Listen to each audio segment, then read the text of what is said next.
Pia wamemrejesha bana, alikuwepo kwenu wamemchukua tena Chama. Ni kweli wamemchukua kwa sababu yule mtu mimi sina tatizo naye. Nishawaambiaga mara nyingi kwamba yule ndio mwenye timu yake pale kwao, lakini sio kwetu. Kwa sababu kwetu sisi alikuwa Aziz Ki, alikuwa anajaribu kupishana naye na bado hakuweza kumtoa Aziz Ki, ila sisi tulikuwa tunamtaka tuwe naye kwa maana kwamba ya ukubwa wa kikosi. Lakini na yeye kwa sababu bado alikuwa anataka utawala, ndio maana na yeye alikuwa bado anaendelea kugoma kuendelea pale katika misingi ile ambayo tulikuwa tunamwekea. Lakini yule pale aliporudi pale hamna mtu wa kumweka nje.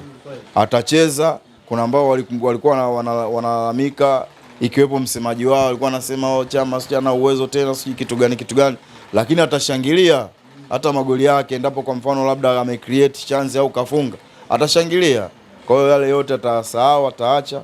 Lakini mimi naamini yule mchezaji bado ana uwezo wa kucheza zaidi hata miaka 2 mpaka 3.